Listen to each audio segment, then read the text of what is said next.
Welcome to Trench Diaries. This is Battleship Bismarck, Part 2. Early in the morning of November 11th, I reached London in a spotlessly clean British railway car. The lead article in The Times, "A Black Day for Germany," unreservedly condemned the violence. It voiced my opinion exactly, and I could have signed every sentence. It was terribly depressing to be starting out on my first mission abroad under these circumstances, and I was grateful to my British friends for being so tactful as not to mention to me the events in the Reich that must have shamed all decent German patriots. Germany took another politically significant step in December 1938, this time concerning the German naval construction program, which then conformed to the terms of the Anglo-German Naval Treaty of June 1935. In this agreement, Germany pledged not to increase the strength of its fleet to more than 35% of the strength of the British fleet.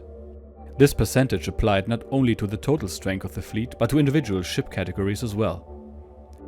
Although the treaty granted Germany the right to parity in submarine strength, the Reich professed its willingness not to go beyond 45% of British submarine strength. Should it ever appear necessary to exceed these limitations, the matter was to be discussed. At the time it was signed, the treaty was accepted with satisfaction in Germany because it overturned the limitations set by the Treaty of Versailles and made possible the building of a bigger and balanced fleet. Now, in December 1938, the Reich called the attention of the British government to the clause in the treaty that allowed Germany to exceed the 45% limit on its submarine strength if a situation arose which, in the opinion of Germany, made it necessary to do so. Such a situation, Berlin informed London, now existed. The government of the Reich therefore intended to build up its submarine tonnage to parity with the British. Simultaneously, it announced its intention to arm 2 cruisers under construction more heavily than had been originally provided. Technically, the German claims were perfectly in order. But were they being made at a politically propitious time? The British, aware of the capacity of Germany's shipyards, were bound to know that the Reich would not have its increased submarine tonnage available for several years. And political opinion in Great Britain, already disturbed by the Munich Agreement, was such that the presentation of Germany's claims at this moment would only work to the political disadvantage of the Reich. This view was frequently expressed in conversations in London at the time and widely voiced by the British press. Therefore, why not patiently await the tactically correct moment?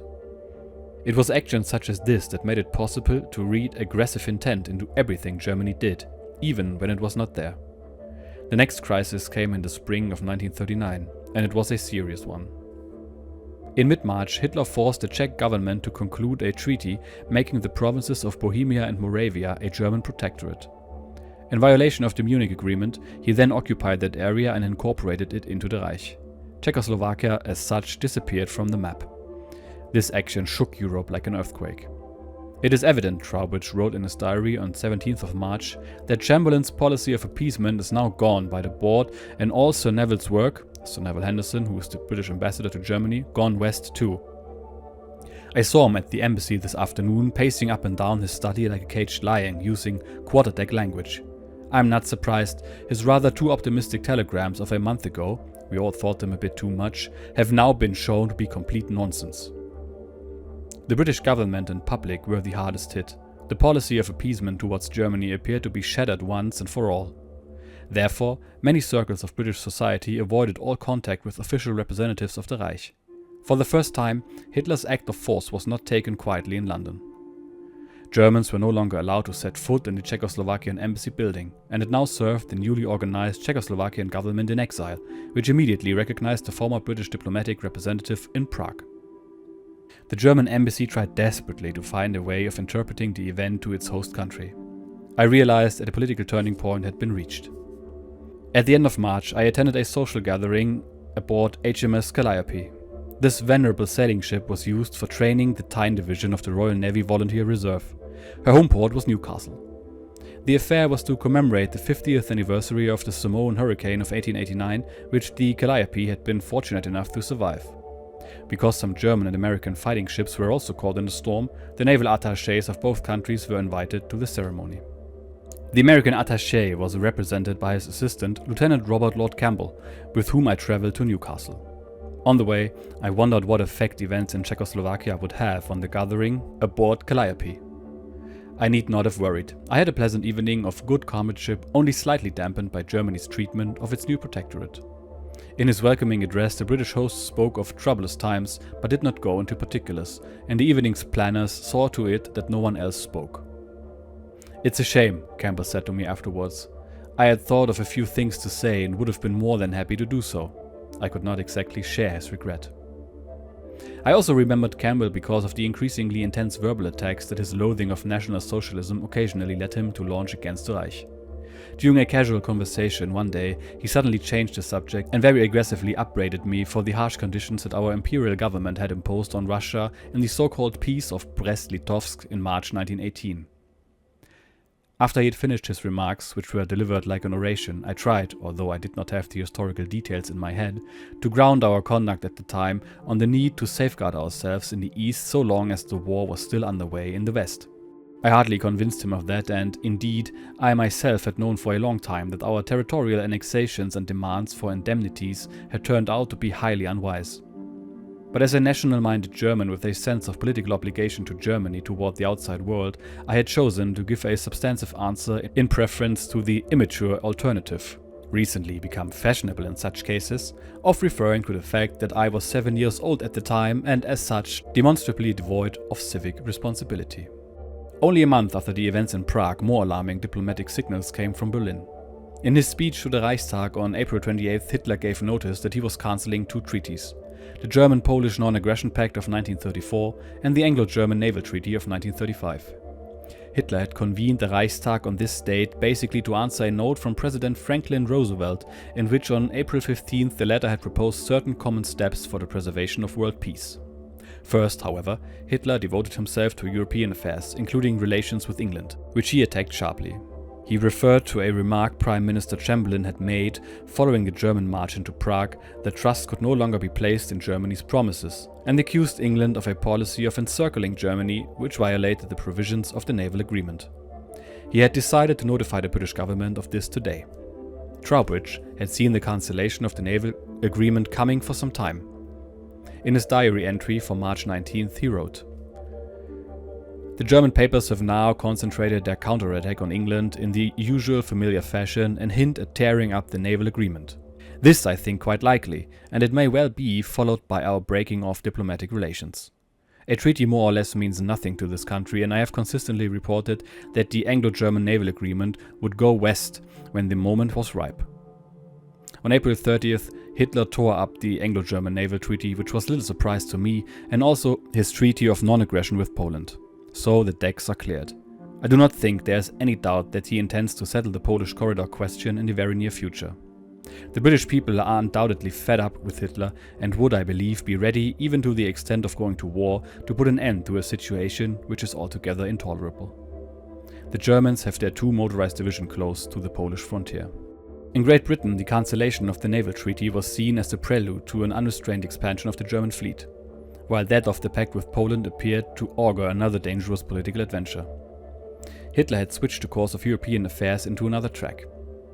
Whether the tremendous international risks that he was taking, his principle of making territorial demands by ultimatum, permitted the preservation of peace or meant war, and, if there was war, whether Britain would take part in it, were questions about which observers in London became increasingly contradictory. Were there indices of the British attitude? Yes. I discovered one in the office of our naval attaché, who on September 28, 1938, telephoned a report to the Oberkommando der Kriegsmarine in Berlin. It read, "British fleet mobilized at midnight. Order for general mobilization is signed, the date left open. Security measures of all sorts and partial mobilization of the armed forces and civil population in full swing. Mobilization orders of all sorts also given for civil defense services. Women's auxiliary services understood to be in process of formation. From Chamberlain's speech appears that the British Empire will take arms not for Czechoslovakia, but against any use of force for a goal which in British opinion is attainable without use of force. That is the new watchword for the struggle. Deadline of demand and rejection of Chamberlain's last offer will be seen as intolerable pressure on England under which it is resolved not to negotiate. From this arises the firm decision to fight in the event of German use of force." In reply to a question from the Oberkommando if the mobilization of the British fleet was to be understood as a complete mobilization, the attaché declared that he could not say. That the political leaders of the Reich had not reckoned on a firm attitude on the part of the British government is more than sufficiently well known today.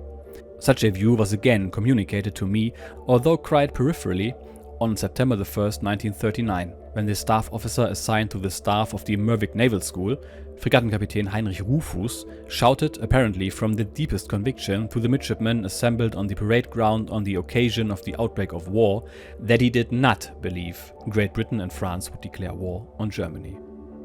During the days when I was trying to find the answer to this question, I often thought of an unforgettable meeting I had in London not long before. On the British Admiralty, the Director of Naval Intelligence, Rear Admiral Traub, a rather taciturn Scot, was responsible for liaison with the accredited naval attachés. His assistant in this duty was the cosmopolitan, suave Commander Caspar S.B. Swinley, who handled the day-to-day business of liaison. At a routine official gathering soon after my arrival in London, Traub said to me, "Baron, one day soon you and I will dress in our cutaways, put on our top hats, climb into a taxi and visit Lady Jellicoe." I replied, "Admiral, it would be a great honor." At the time, no German naval officer had to be told what Lady Jellicoe was, but that was long ago, so I should explain that she was the widow of Admiral of the Fleet Lord Jellicoe, who died in 1935. Lord Jellicoe commanded the British Grand Fleet at the Battle of Jutland in May 1916 and was later First Sea Lord. He enjoyed great esteem in German naval circles as well as in his own country. Traub's first invitation to visit Lady Jellicoe was, however, not followed up, and I almost forgot about it. Then, at another meeting, Traub said again, "Baron, soon you and I will dress in our cutaways, put on our top hats and go in a taxi to visit Lady Jellicoe." I said, "Admiral, I would be delighted." But once again it seemed that nothing was going to happen. Then one day Traub called me up. "Be at my house in the designated dress tomorrow afternoon. We'll drive to Lady Jellicoe from here." And so we did. Lady Jellicoe received us in her tastefully furnished London flat. The drawing room was decorated with many souvenirs of her husband's long and distinguished naval career, notably a silver model of his flagship, the Iron Duke. "I am delighted that Admiral Traub was so kind as to bring you to me," Lady Jellicoe told me, "and I bid you a cordial welcome." Then we discussed the two navies, the events of the World War at sea, the promising start towards an Anglo-German understanding around the turn of the century, its breakdown, and the subsequent unhappy course of events. We parted with the mutual hope that peace between our two countries would be preserved, and that was more than an empty wish. I thought about this visit for a long time afterwards. Why had Lady Jellicoe wanted to see me? Ever since the end of the World War, her husband had been convinced that a political settlement with Germany would be in Britain's best interest. He had worked for it with all his strength to the last, and this was the spirit in which Lady Jellicoe had talked to me. On a daily basis, most of my duties as assistant to the German naval attaché were performed in the office. My dealings with the Royal Navy were limited to liaison with the Admiralty. I did not visit any British ships. I evaluated the daily and monthly press, professional periodicals and literature on naval topics, and I cultivated my contacts with the assistant naval attachés of other countries. I assisted my chief in his reporting activities, one of which was to observe the effects of Franco's declaration of a blockade of the Republican coastal areas during the Spanish Civil War. Implementation of the 1935 Naval Treaty was naturally a very important facet of Anglo-German relations. Although the main business connected with this was not conducted in the office of the German Naval Attaché in London, correspondence on the subject came to our attention. In it, the two governments informed one another of the most important data regarding the warships they had under construction and had completed. This is how we learned the names of the new British ships. For example, the battleships King George V and Prince of Wales, and the aircraft carriers Ark Royal and Victorious. A report from our consulate in Glasgow in the summer of 1939 stated that the 22 shipyards on the Clyde would be working to capacity on new naval construction into the winter, and some of them for more than 2 years.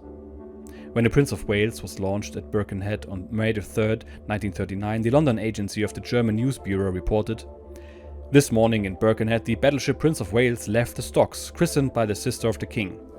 She is one of the fastest and most powerful ships in the British fleet. She has a displacement of 35,000 tons and is armed with 10 14-inch guns in 3 turrets, 16 5.25-inch guns in 8 twin mounts, and numerous smaller guns. Her speed is said to be greater than that of the battleship Nelson, which makes 23 knots. The Prince of Wales is the second ship of its class to leave the stocks. The first was the King George V, which left the stocks in the presence of the King in February. 3 more ships of the same class will follow. That is where my reminiscence ended. Now, these ships on paper were about to take on tangible form, and my ship, the Bismarck, would certainly meet one or another of them at sea. But the veil of the future still lay over the where and the when. My time in London lay barely 12 months back. How could it so quickly have come to this? At the end of June 1939, I was ordered to a fire control officer's course for heavy caliber guns at Kiel. Later, the scene of this course was shifted to the sea room around the Isle of Rügen. In our 3 hours during that hot summer, we incubated on the beach at the seaside resort of Binz. What peace seemed to lie over the holiday makers assembled there, who had no idea of how their fate had already been decided. A last deceptive idyll during which in the state chancelleries of Europe the false peace was finally winding to a close. Then signs of uncertainty over the continuation of the course came through official channels. Not that we learned anything about the underlying genuine reason, therefore, the orders, subsequently revoked, to attack Poland on August the 26th. No, we were kept quiet in the dark insofar. At any rate, our class was discontinued, and on the evening of August the 23rd I was again underway in my automobile, driving back to Kiel. Over the car radio, I heard the unfathomable news of the German-Soviet non-aggression pact, and I reached Kiel in a state of inward excitement over the question of what this could mean. The members of the course were released to their parent units, and, as for me, a return to London was out of the question in the midst of the crisis. Instead, I was appointed a company commander of the midshipmen at the Mervik Naval School. In the following days, the radio and press reports kept me in a state of growing unrest and drove me to the newspaper displays in the city of Flensburg, where on August the 28th I read in the Flensburger Nachrichten an exchange of letters just released by the German news agency between Hitler and the French premier Daladier. Daladier had appealed to Hitler to exert his peaceful intentions in a last attempt for a settlement between Germany and Poland, without doing any harm to German honor. If, Daladier had written in declaring France's solidarity with Poland, German and French blood flows anew as it did 25 years ago in an even longer and more deadly war, each of the two peoples will fight in the confidence of its own victory. Destruction and barbarism will most certainly triumph. In his reply, Hitler once more stressed the need for a revision of the Versailles Treaty and wrote that it is impossible for a nation of honor to renounce nearly 2 million human beings and see them mistreated on its own border. I have therefore made a clear demand. Danzig and the corridor must return to Germany. The Macedonian condition on our eastern border must be resolved, settling the question one way or the other. But I see no possibility before us of being able to work with Poland in a reasonable sense to correct a situation which is intolerable to the German people and the German Reich. To resolve the question one way or the other, intolerable. Enough of the familiar Hitler vocabulary, this time threatening and framing an ultimatum. Yes, of course, Versailles must be revised. What national-minded German has not demanded this? But to say Versailles and mean something quite different as you do, am I right, Herr Hitler? And thus I began my silent dialogue with him. Versailles as a convenient cover for one's megalomania and announcing, but I see no possibility of being able to work with Poland? Because you really don't want to see it. This speech of yours already is war. You want it in every line, between every line. When Daladier appealed to your peaceful intentions, it was to a phantom. And while I read and reread the Flensburger Nachrichten, it came back to me, Hitler saying, "Yes, gentlemen, I still must conduct a European war." Spoken to a group of high-ranking military officers in Berlin in 1935 and related to me by a friend, the son of the later Generalleutnant Paul Willi Körner, one of the officers who was informed of it at the time. Yes, whoever wanted to know it could have known that Hitler was bent on war. From the same source I learned of the memorandum of July 1938, in which the Chief of the General Staff, General der Artillerie Ludwig Beck, warned the High Command and the government of Hitler's aggressive policy, which was endangering world peace. Beck had resigned in August of the same year after Hitler's announcement that in the coming weeks he would solve the Sudeten question with force. Of the admonition Beck then gave the Commander-in-Chief of the Army, Generaloberst Walter von Brauchitsch, I did not learn until after the war. But its sentiment was so exemplary and its language so noble that I cannot see it in print often enough. It said, "The decision made now will affect the fate of the nation. History will charge its leaders with a capital crime if they do not act according to their professional and political knowledge and conscience. Their soldierly obedience reaches its limit at the point where their knowledge, their conscience, and their responsibility prohibit carrying out a command.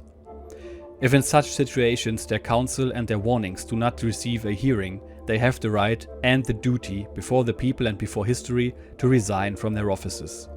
If they all act with one firm will, the execution of warlike actions is impossible.